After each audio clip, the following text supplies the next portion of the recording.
Это программа «Актуальное интервью», в студии Иван Лазаренко. Зов предков, откуда он исходит и, что еще важнее, куда он зовет. Для чего нужно знать родословную, как и на основании чего создают электронные родословные наследов Якутии. Об этом и не только. Мы сегодня поговорим с гостем студии. Это директор общественной организации НИИ генеалогии и этнологии народов Севера Республики Саха-Якутия, ассоциированным членом в составе Академии наук Республики Саха-Якутия Константин Аргунов. Константин Ильич, здравствуйте. Здравствуйте. Ваша общественная организация уже не первый год занимается сбором и составлением родословной наследов Якутии. Цель, для чего этот проект был создан и какие цели преследуются? Наша организация занимается уже 6 лет, этой осенью будет, как занимается составлением вот этих родословных на уровне наследов поселений. Наша основная задача – это именно составление до 4-6 поколений в наследах, поселениях от современности родословия по родам, по семейно-родовому характеру. И это значение будет в будущем иметь то, что будущее наше поколение, по нашему проекту, проект у нас называется «Древо предков будущим поколениям», что наши потомки, будущее поколение, вот это продолжит, и они будут знать, кто, откуда и с какого места произошел, и все наши, вот как говорится, родовые вот эти по принадлежностям, все это будет передано нашим будущим потомкам. Ну вот кроме духовной, скажем так, составляющей, какая-то практическая цель еще есть от проекта? Чисто практическая цель – это в первую очередь это что?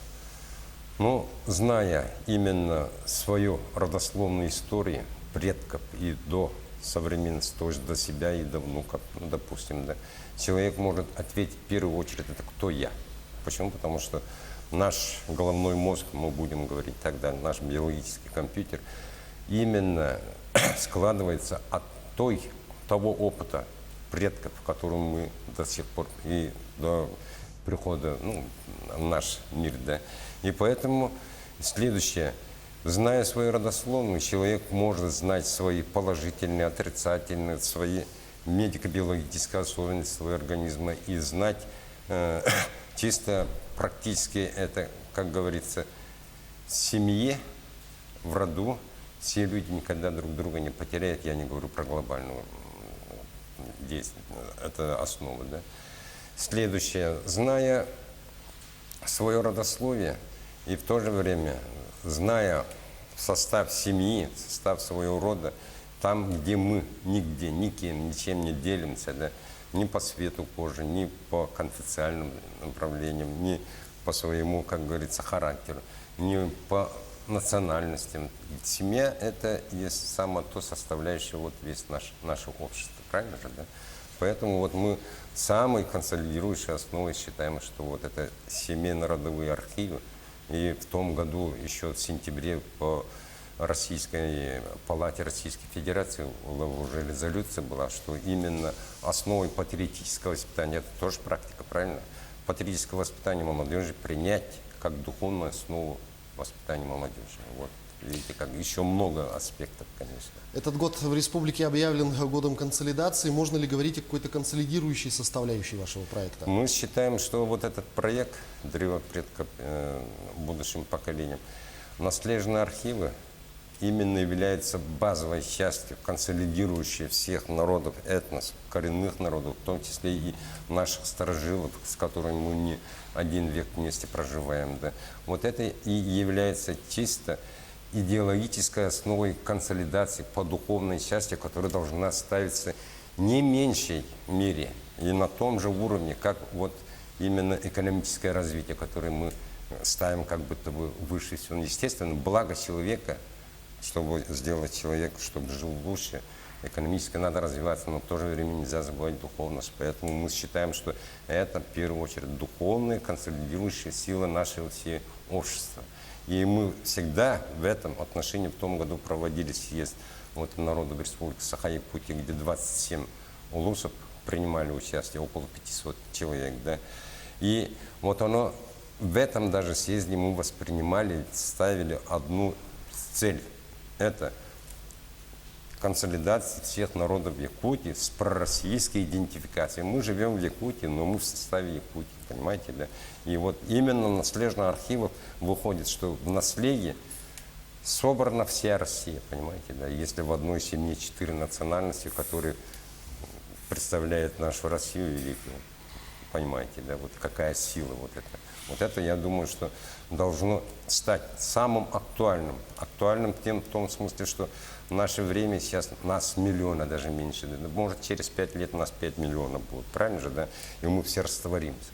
И поэтому создание вот этого архива, тот, кто сделал родословную свою, вот вы знаете, какую вот это еврейская община, да, народа, они никогда не будут потеряны. Поэтому вот мы именно, вот коренные народы и старожилы, это уникальнейшее вот сообщество, на базе которой мы должны вот эту нашу территорию возродить как следует. Правильно же, да? И еще плюс на основании именно родовых историй, вот, например, возьмем Якутск. Кто его обосновал? Правильно же, да?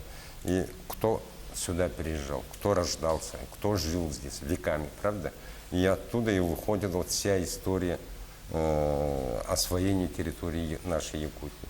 Вот, если интерпретировать вот этот вопрос, то вся составляющая нашей жизни, это генеалогия, это история жизни не только одного человека, но и его рода, поселения, и Улуса, и целой республики, и далее, естественно, России. Правильно? Ну и давайте немножечко к вашей интересной, безусловно, работе. К каким источникам вы обращаетесь, когда составляете родословную? Чем отличается ваша работа от деятельности архивных каких-то служб, может, ну, ЗАГС, например? Да, я понял. И какую методику вы используете в своей работе? Мы методику это вот в течение 6 лет еще совершенствуем, но думаем, что такой методики в субъектах России пока нет, и мы будем изучать, кто где как делает. Да. Дело в том, что именно вот создание, вот методика какая? Методика наша вот основывается на добровольности подачи именно своих данных. Это только дата рождения человека, рождения ребенка и, естественно, смерть. Да? Вот на этих 3 данных мы обосновываемся. Отличие наше от архива. Национальный архив, национальное аудиовизуальное вот это наследие, да, библиотека, это все, сохраняются все артефакты, они архивируют все артефакты тех людей, которые проживают в современности и передают дальше, правильно же, да? А наша задача сейчас поставлена таким образом, чтобы мы, наша современность 4 поколения, современность, оставили своим будущим поколениям древо свое вот это, хотя бы до архивно подтвержденными документами до 6-го поколения, чтобы потом дальше уже на тех архивных документах 1917, 1896 и далее архивах уже специалисты должны работать, понимаете, да? И думаем, что очень отрадно, что с этого года уже официально к нам присоединилась вся наша библиотечная структура, и у нас уже есть, как говорится, та структура исполнительная, которая в каждых наследях будут именно создаваться, вот эти архивы. И следующее, то, что наш национальный архив по их инициативе руководства, да, архивные документы 1926-1927 годов сейчас через нашу национальную библиотеку будут доступны каждой библиотеке. И это означает, что люди, не приезжая откуда-то с глубинки, они могут все эти документы посмотреть по всей переписи. То есть все это в электронном виде существует? В электронном виде через библиотечную работу, которую мы обучим к этому, как работать с этим архивом. Вот таким образом. Ну, надеемся, что вот это совершенствоваться будет, и мы хотим показать, если выйти даже на российский уровень, именно уже когда методика совершенно будет, чтобы этот опыт других субъектов применялся. Но вот говоря о выходе на российский уровень, есть ли подобные проекты где-нибудь у нас в стране еще, или с ними как-то вы взаимодействуете, опытом делитесь? Да, мы ведем активную работу с другими субъектами и узнаем, где как. Ученые наши, как там, на каком уровне ведется работа. Ученые наши вот уже зимой, как говорится, точно подтвердили, что мы другие субъекты, как мы говорим, да, вот у нашего главы девиз Якутия вперед. Мы лет на 5 вперед, мы по своей методике идем впереди. Понимаете, такой методики, какую мы сделали, пока в России не применяют. Это мы точно знаем. Поэтому мы вот в последующее время, в будущем, будем ездить смотреть, как в братских республиках все это делается. Ну, наверняка, как любой ученый, вы все обязательно пробуете на себе. Вам удалось узнать родословную своей семьи, до какого колена, и как сложно это было сделать? У нас по 14 поколение. Почему? Потому что мой дядя, Аргунов Федот Семенович, это композитор, он еще в 1947 году начал вот это архивные первые выписки сделал. У нас от Чурбиян Харсуна мы берем, да, это очень глубина такая, это фольклорная часть имеется. Вот Якутия есть фольклорная, архивная и современность. Вот это у нас то, что уникально, да. И по изучению у нас более 3000 человек в генеалогическую базу данных, 3500 внесено. И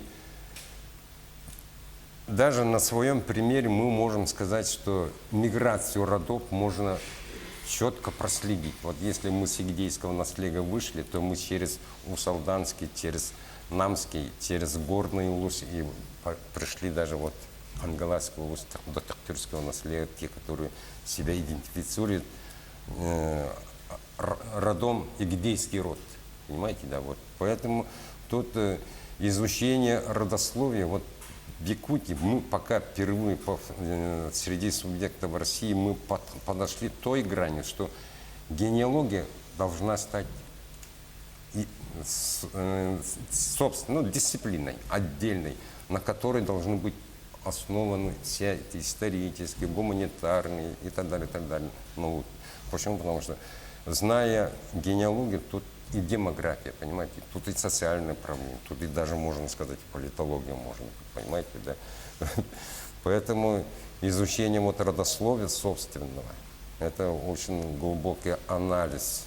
И мы поняли, что именно изучая вот эту генеалогическую историю всех народов, те, которые проживают здесь, можно прийти к очень большим таким интересным научным фактам, которые могут дать основу изучения развития своих народов, да, их старожилов. И также изучая вот именно генеалогические истории коренных жителей, да и старожилов, да, четко прослеживается исторический этап освоения нашей территории. Почему? Потому что начиная с 17 века в фольклорной части у якутов мы взяли народ якут и народ саха. Почему? Потому что как матрицу. И на этой основе пишется, например, допустим, род ведет с 13 века, и вдруг начинается там Рыжий Иван, понимаете, да, Борода Николай и так далее. Начинается появляться, а потом поляки и так далее. Поэтому изучение родословия – это не просто изучение, а это, еще раз говорю, что самостоятельная научная дисциплина, которая может стать основой всех дисциплин, понимаете, да. Вот таким образом. Настолько она фундаментально, скрупулезно изучает все. События происходят, а события-то кто? Человек делает, правильно же, да?